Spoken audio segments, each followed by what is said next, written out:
Hello everyone, my name is Christopher. You can call me Chris. Something happened to me last night. Something unexplainable. I guess I should start from the beginning. I was born and raised in a small village that isn't marked anywhere on any map. So don't bother asking me for the name, you won't find it. Growing up in the village was exhausting, but I was a happy kid. There were some kids my age, and we would help our families with livestock and crops, and we would play hide and seek in our spare time. We never had internet, and I never really saw my parents or anyone from the village go to the town to buy any produce. The village is surrounded by a thick forest that stretched as far as the eye can see. There was nothing remarkable about the village except for one thing. There was a big pond situated on the far left side of the village. Now the only reason I say it's remarkable is because kids or even some adults were never allowed to go near it. As a kid, I never questioned it. I did as my parents said. But as the time moved on, I got more and more curious about the pond. That's why one night when everyone went to their homes to sleep and rest after a hard day of work, me and a group of my friends decided to sneak out and see what's so special about the pond. We all grouped up near the center of the village and headed out to the pond. Why do you think we're not allowed near the pond? You think there are monsters there? One of my friends said shakily, and I could tell he regretted sneaking out. I have to admit, the village was pretty scary at night. Everything was silent except for our footsteps and heavy breathing. Monsters don't exist, Billy. They probably just don't want us to get hurt. After all the rains, the pond is probably very deep, I said, reassuring him and myself at the same time.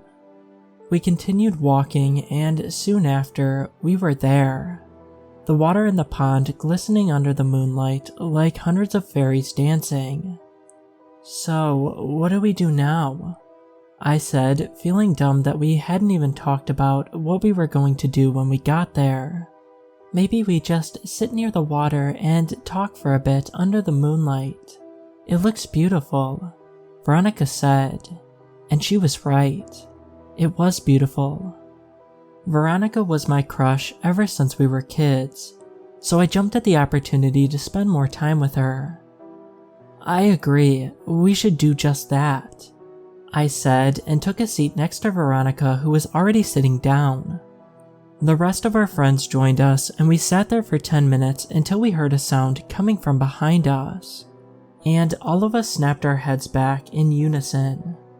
I think we made it clear that this pond is off limits, a large man who stood before us said in an angry tone. It was the village elder Francis. He grabbed Billy by his collar and threw him down behind him. We're going to make an example out of you. The rest of you can consider yourself lucky, he said in a tone that sent chills down my spine. I was afraid. I was afraid of what was going to happen to Billy. We all went home, and when I got to my house, my dad was standing outside, a big branch in his hands. You dare make our family's name look bad, he yelled as I started to sob. I got beaten by that branch until it snapped in half. My legs, my arms, my back, everything was swelled up, blue as the night sky we looked at. While I was on the floor, too weak to even sob, on the verge of passing out, my grandfather came in the room. I'm so sorry this happened, Sonny, he said in an apologetic tone, as he pressed a bag of ice on my bruises.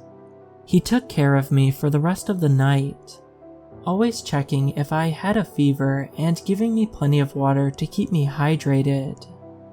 My grandfather was a good man.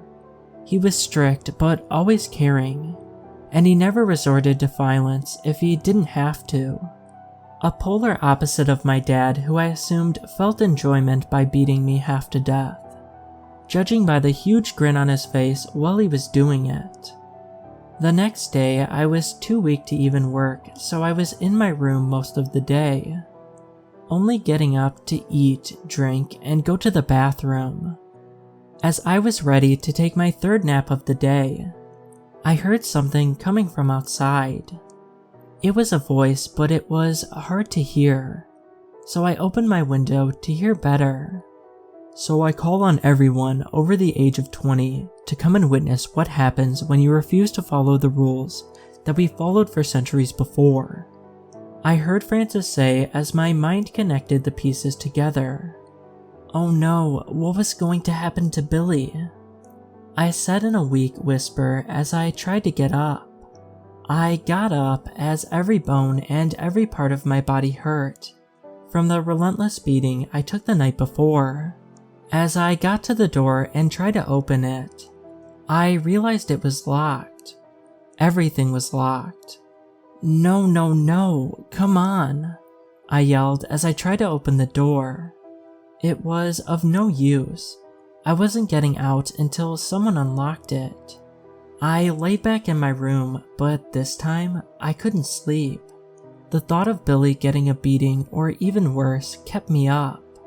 I waited like that for what seemed like ages until I heard footsteps and crying outside. When I looked out, I saw a couple of people helping Billy's parents to their home as they cried. Where is Billy? I thought to myself as I heard another set of footsteps approaching. It was my parents and grandfather. My parents looked like nothing had happened, but I could see something was wrong on my grandfather's face. As they got in, my mother started making dinner as my father fidgeted around with one of his many tools. My grandfather, however, came straight to my room. I looked at his eyes, which looked filled with sadness and sorrow. Grandpa, what happened? Where's Billy? I asked my questions frantically, desperately needing an answer. Grandpa looked at me and sighed as a couple of tears made their way down his chin. Billy is gone, Sonny. I'm so sorry, he said as another set of tears rushed down his face. What do you mean gone? They killed Billy? I yelled as he shushed me. I'm not even supposed to be telling you about this. You're not old enough to know about him yet, he said as I looked at him, sadness and confusion filling my eyes. What do you mean? Who is he? What have they done to Billy? I asked him, hoping for an answer, needing an answer. We are different from other people. We have a curse that has been here for generations.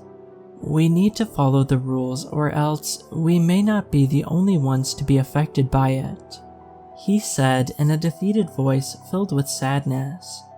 There is a tradition we do every year. I'll bring you with me. Hopefully that gives you the answers you seek, he said after a long pause. I shouldn't be doing this, but you deserve answers. You deserve to know what happened to your friend, he said as he turned around to leave my room. He paused and turned around before leaving. I will come to you when the day comes. Be prepared, my child, he said as he turned the knob and left, leaving me in a daze of emotions. The next couple of days I was working as usual, taking frequent breaks for my body to heal. I was still hurt badly. I didn't get much sleep either. Thinking of who or what he is gave me nightmares every time I fell asleep. A bit more than a month later, as I was in my room relaxing after yet another day of work, my grandfather came in my room. It is time, Sonny, follow me, he said in a worried tone as I almost jumped up out of bed. I will finally get the answers I so desperately needed. It was already nighttime as we left the house, sneaking through the village even though it seemed no one was there.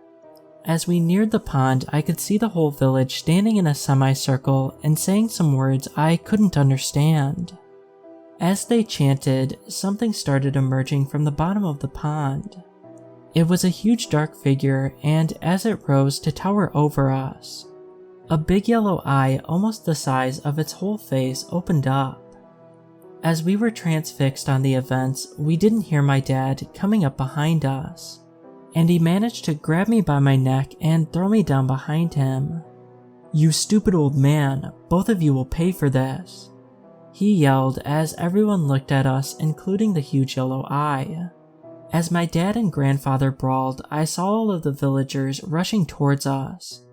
"Run, run, and don't look back," my grandfather said as I turned and ran into the woods, tears flooding my eyes. I ran like that for hours, occasionally seeing a flashlight, a sign that they were still searching for me. Just as I was about to stop from exhaustion, I came across a road and an object with light coming from the front that I now know is called a car stopped in front of me, and a man put me in his front seat. I passed out and I woke up in a hospital. I talked with the doctors, and after some tests, they called the police station to come pick me up to give my statement. We didn't really talk while I was in the police car, but after we came back, they took me into the interrogation room and 2 detectives came in. I was sure they wouldn't believe me, but after seeing my bruises and tattered clothing, and after not finding me in their database as a citizen, they sent out a patrol to investigate the woods. After I gave my report multiple times, I was free to go, and that's how I ended up here, on this website. I inquired with someone to see if there was technology to share my story to more people. They said to go to the library and to find this website on the computer. So that's where I am right now, writing this, hoping it would make me feel better about the whole situation. I don't know what happened to my grandfather, but I know that if it wasn't for him, I would have been the next offering to that beast.